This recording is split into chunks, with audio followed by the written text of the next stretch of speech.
வணக்கம். பாரதியார் பாடியிருக்காரு, "வேற்றுமொழி சாத்திரங்கள் தமிழ் மொழியில் மொழிபெயர்த்தல் வேண்டும்னு." ரொம்ப அது ஒரு முக்கியமான செயல்னு நான் நினைக்கிறேன். தமிழை மற்ற மொழிகளுக்கு கொண்டு போவது ஒரு முக்கியமான செயல். அதே அளவு முக்கியமான செயல் மற்ற மொழிகளில் இருக்கும் முக்கியமான நூல்களை, முக்கியமான ஆசிரியர்களை, சிந்தனைகளை தமிழில் அறிமுகப்படுத்துவது. அதுக்காக தமிழில் இது வரைக்கும் யாருமே எதையுமே அறிமுகப்படுத்தலையா அப்படின்னு கேட்டால், நிறைய அறிமுகப்படுத்தியிருக்காங்க. ஆனால் அது எல்லாமே ஒரு அறிவுபூர்வமான அறிமுகமாக தான் இருக்குது. உதாரணத்துக்கு நீட்சேவின் "ஜராதுஸ்ட்ரா இவ்வாறு பேசுகிறான்" அந்த நூல் தமிழில் இருக்குது. நான் அந்த நூலை பற்றி ரொம்ப நாளாக சிலாகிச்சு சொல்லிக்கிட்டு இருக்கேன். என்னுடைய நண்பர் அந்த தமிழ் மொழிபெயர்ப்பை வாசிச்சுட்டு சொன்னார், இது வாசிக்கணுங்கிறதுக்காக மொழிபெயர்த்த மாதிரி தெரியல, வாசிக்கணும் கூடாதுங்கிறதுக்காக மொழிபெயர்த்த மாதிரி இருக்குன்ட்டு. ஏன்னா சில பேர் அப்படி தான் பண்ணுறாங்க. ஒரு முக்கியமான நூல் அப்படின்னா அதோட மொழிபெயர்ப்பும் சிக்கலானதாக இருந்தால் தான் முக்கியமான மனிதர்கள், வாசகர்கள் அதை கரெக்டாக போய் சென்றடைவார்கள். அதற்கு அவங்க முயற்சி எடுக்கணும், முனைப்பு காட்டணும் அப்படின்னு நினைக்கிறாங்க. அதெல்லாம் சரிதான். அதே சமயம் ஒரு அறிமுகம்ங்கிறது முதல்ல எளிதாக இருக்கணும். அந்த அறிமுகம்ங்கிறது ஒரு ருசி, சாம்பிள். இப்போது கடைகளுக்கெல்லாம் போனால் சாம்பிள் கொடுக்குறாங்க. சாம்பிள் கொடுக்குறதுக்கு காரணம் என்ன? டேஸ்ட் பண்ணி பார்த்துட்டு பிடிச்சிருக்குன்னு வாங்குவோம் அப்படின்ட்டு. சாம்பிள் வாங்குகிற டேஸ்ட் பண்ணுற எல்லாருமே வாங்க போகிறது கிடையாது. 50 பேர் டேஸ்ட் பண்ணால் ஒருத்தன் வாங்குவான். அது போதும் அவனுக்கு. அதில் ஓரளவுக்கு லாபம் கிடச்சிரும் அவங்களுக்கு. வேறு ஏதாவது காரணங்கள் இருக்கும். இப்போ அதைப்போல் நம்ம சாம்பிளை போல் சிலவற்றை அறிமுகப்படுத்திக்கிட்டே இருக்கணும். இப்போது நான் செய்வது பார்த்திங்கன்னா அதை போல தான். நான் அங்கங்கே இங்கங்கே சிலவற்றை அறிமுகப்படுத்துகிறேன். குறிப்பாக இந்த தொடர் அந்த அடிப்படையில் தான். உரை சொல் அப்படிங்கும்போது அதான் ஒரு ஆழமான சொற்கள். இதெல்லாம் இந்த சொற்கள் ஆப்த மந்திரங்கள் என்று சொல்லக்கூடிய அளவுக்கு ஆழமானவை. அந்த சொற்கள் தத்துவவாதிகளிடமிருந்து, இலக்கியவாதிகளிடமிருந்து, தொன்மங்கள், புராணங்கள், இல்லை மத நூல்கள் போன்றவற்றிலிருந்து தான் வரணும்னு அர்த்தம் கிடையாது. தனி மனிதர்கள், எளிய மனிதர்களிடமிருந்து கூட வரலாம். அதனால தான் நானும் அந்த புதிய சொல் ஒன்று அறிமுகப்படுத்தி இருக்கேன், மெய்ங்கன்னு சொல்லிட்டு. ஏன்னா நம்ம எல்லோரிடமும் ஞானம் இருக்குது. ஆனால் நாம் ஞானிகள் அப்படின்னா தலகணம் அதிகமாகிடும். ஏன்னா அந்த ஞானிங்கிறது பெரிய சொல். ஏன்னா நம்மளுக்கும் தெரியும் நாம் ஞானிகள் கிடையாது. அதே சமயம் நம்ம ஞானம் இல்லாமல் கிடையாது இல்லையா? ஒரு 50 வயது ஆனவருக்கு விஷயம் தெரியாமலாம் இருக்கும் எதுலையாவது. அவனும் முட்டாள் கிடையாதுல்ல. ஆனால் அவருடைய ஞானம் ஒரு குறிப்பிட்ட எல்லைக்குள்ளே உட்பட்டது. அப்போ அதை அவர் புரிஞ்சுக்கிட்டு, ஓ இந்த என்னுடைய புரிதல் இந்த எல்லைக்குள்ளே உட்பட்டது, எனக்கு இதெல்லாம் தெரியும், இதெல்லாம் தெரியாது அப்படிங்கிற புரிதல் இருந்தாலே அவர் தன்னை மதிக்க தொடங்குவார், மற்றவர்களையும் மதிப்பார். அந்த புரிதல் இல்லாத போது தான் நம்ம அப்பா கூட என்ன பண்ணுறாங்க, மகனை நான் சொல்கிறதை கேளு மரியாதையா அப்படின்னு மிரட்டுறாங்க. உண்மையில் அந்த இடத்துல கவனித்து பார்த்தீங்கன்னா குழந்தைகளுக்கு தந்தையின் தலைமுறையை காட்டிலும் நிறைய தெரிஞ்சிருக்கும். உண்மையில் தந்தை பொறுமையாக அந்த குழந்தைகிட்ட கேட்கலாம், என்ன ஏதுன்னு சொல்லி கேட்டால் நிறைய அவர் கற்றுக்கலாம். ஆனால் இதையெல்லாம் நாம் செய்கிறது கிடையாது. இதெல்லாம் தடுப்பது எது? நம்முடைய அகங்காரம். அதுவும் உறைந்து போய் கிடக்கு. அதை மென்மையாக்கணும், இழக்க வைக்கணும். அது இழக்க வைக்கணும்னா மழை பெஞ்சிக்கிட்டே இருந்துச்சுன்னா யோசிச்சு பாருங்கள். இப்போ கனடாவில் வசந்த காலத்தில் ஒரு வெள்ள எச்சரிக்கை விடுவாங்க. என்ன ஆகும்னா, குளிர்காலத்தில் பனியெல்லாம் உருகி போய் தேங்கி கிடக்கும். வசந்த காலத்தில் சூடாகும்போது பனி உருகத் தொடங்கும். இன்னும் என்ன ஆயிருக்குன்னா, பூமி குளிராக இருக்கிறதுனால அந்த நீரை கிரகித்து கொள்ளும் தன்மை கொண்டு இருக்காது. எல்லா பக்கமும் பனியாக இருக்கிறதுனால தண்ணி எங்கேயும் தேங்கவும் முடியாது. ஸோ கொஞ்சம் தண்ணி உருகத் தொடங்கினாலே வேகமாக செல்லத் தொடங்கிடும், எங்கேயும் தேங்காமல். அதனால் வெள்ள எச்சரிக்கை விடுவாங்க. இப்போ அதே போல் தான் இறுகி இருக்கும் மனதில் பேசிக்கிட்டே இருக்கலாம் வார்த்தைகளை. அதனால் எந்த பயனும் கிடையாது. கவனிச்சு பார்த்தீங்கன்னா, இறுகி போன மனம் கொண்டவர்கள், இதயம் கொண்டவர்கள் தான் பேசிக்கிட்டே இருப்பாங்க. அதாவது ஒரே விஷயத்த வளவளான்னு பேசிக்கிட்டு இருப்பாங்க. அவருக்குள்ள நுட்பமான புரிதலும் இருக்காது. உண்மையில் நானும் அப்படி இருந்திருக்கேன். நான் பேசுவது குறைவு, பேசினா நெறைய பேசுவேன்.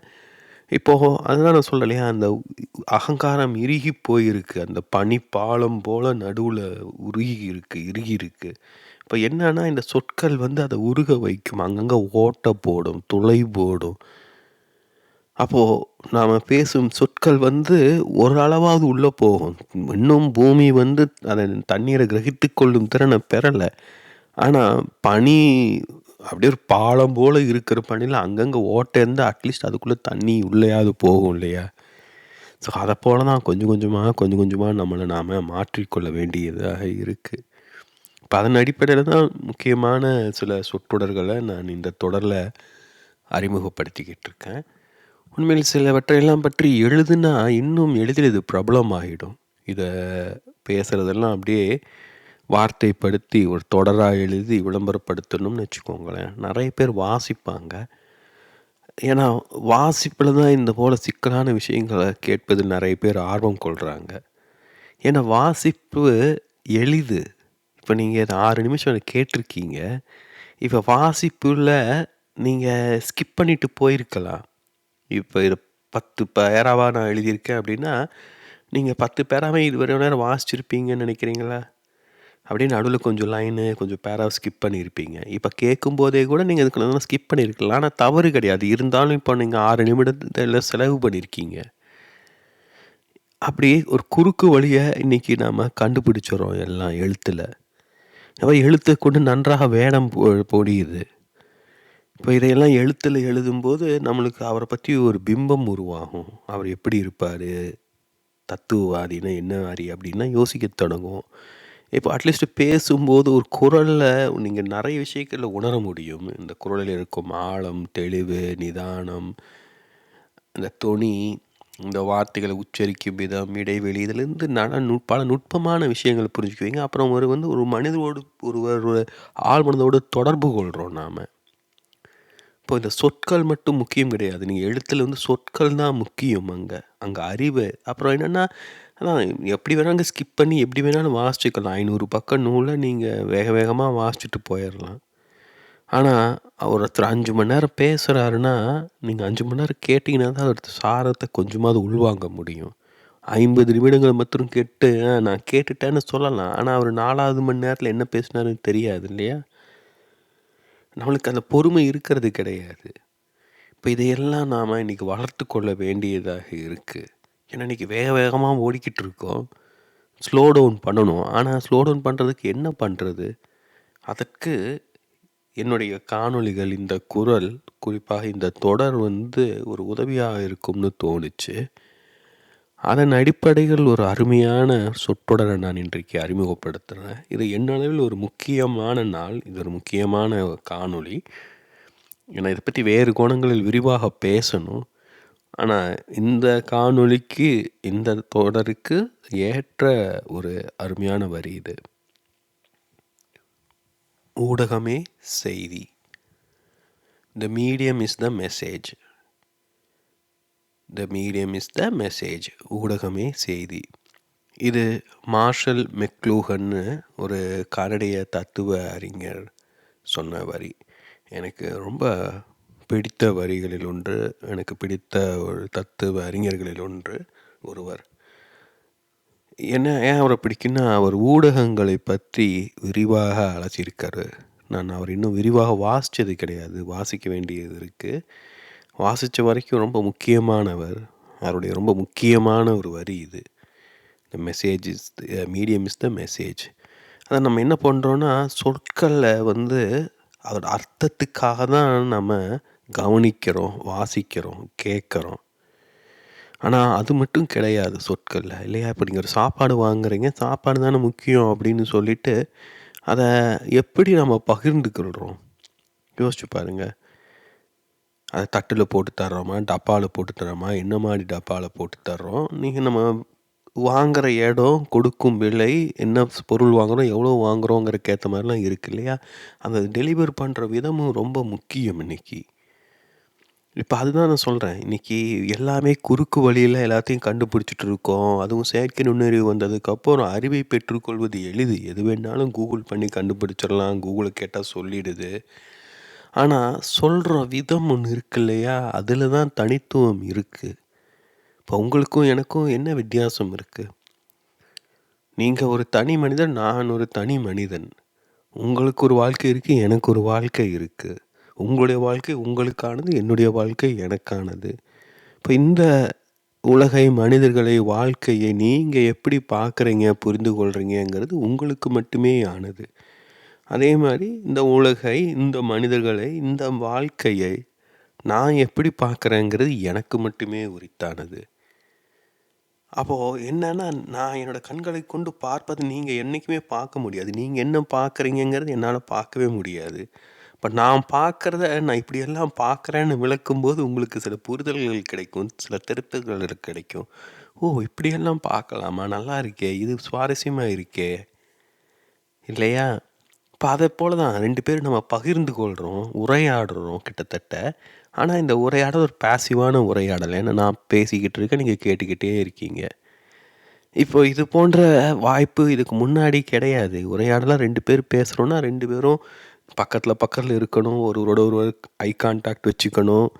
அது ரொம்ப அற்புதமானது. அதை தான் இந்த படத்தில் காட்டியிருக்கேன். ஏன்னா அப்போ இந்த எனர்ஜியை நம்ம ஷேர் பண்ணுறோம். வார்த்தைகளை மட்டும் நம்ம ஷேர் பண்ணலை இல்லையா? ஒருத்தர் அவங்கள ஐ கான்டாக்ட் வச்சுக்கலான்னு நீங்கள் அவரோட பேசுவீங்களா தொடர்ந்து? அப்போது இருப்பை நம்ம பகிர்ந்து கொள்கிறோம் உண்மையான உரையாடலில். இன்றைக்கி தொழில்நுட்பம் வளர்ந்ததுக்கப்புறம் இன்றைக்கி நம்ம வெவ்வேறு இடங்களில் இருந்துக்கிட்டு இருக்கோம். ஆனால் நாம் எல்லோரும் ஒரு விதத்தில் இணை மனங்கள். ஏன்னா ஏதோ ஒன்று நம்மளை இங்கே தொடர்பு படுத்துது இல்லையா? நம்முடைய வயசு என்ன வேணாலும் இருக்கலாம், நம்முடைய அனுபவம், அறிவு, நம்முடைய பின்புலம், நம்முடைய தேடல், தேவைகள், எண்ணங்கள், ஏக்கங்கள், எதிர்பார்ப்புகள், இதெல்லாம் என்ன வேண்டுமானாலும் இருக்கலாம். ஆனால் நம்மளை ஏதோ ஒன்று பிணைக்குது. அந்த விதத்தில் நம்ம இணை மனங்கள்னு சொல்லலாம். இந்த கணத்தில் 12 நிமிஷமாக கேட்டுருக்கீங்க.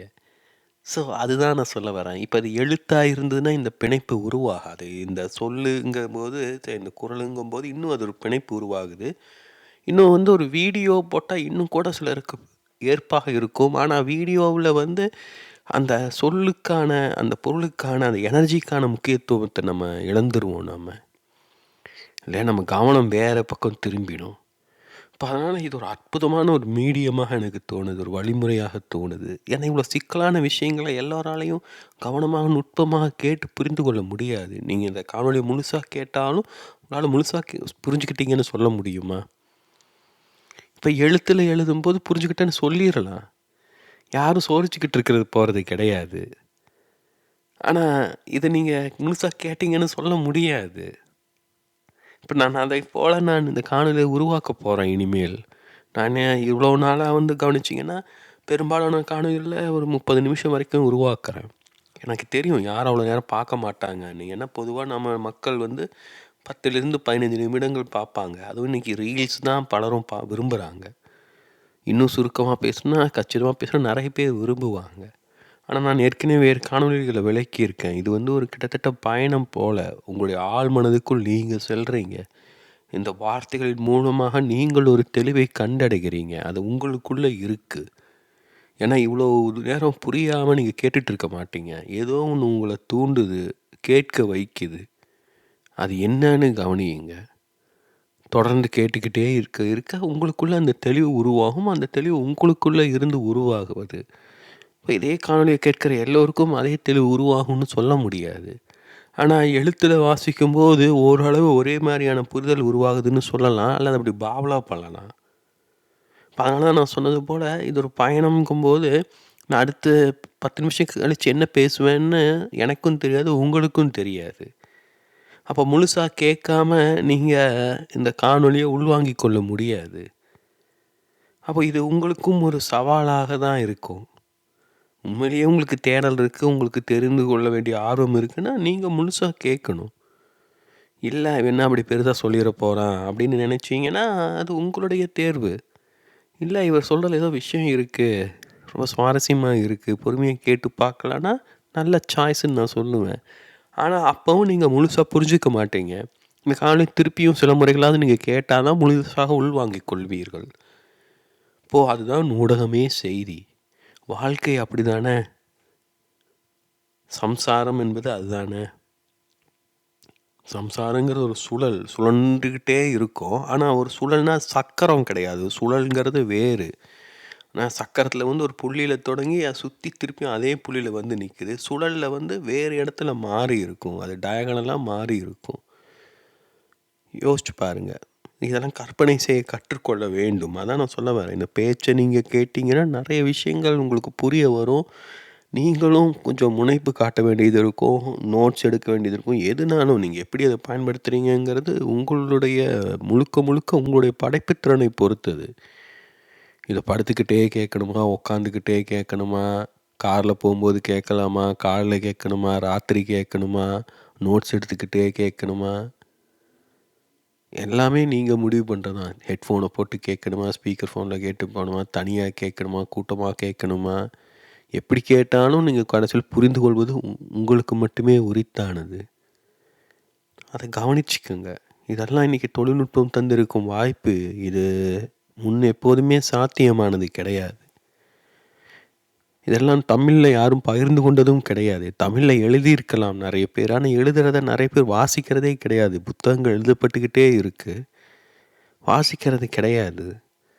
ஆனால் கேட்க முடியும். ஏன்னா நம்முடைய மரபு கேட்பதை தான் முன்வைக்கிறது. கற்றலின் கேட்டல் நன்று.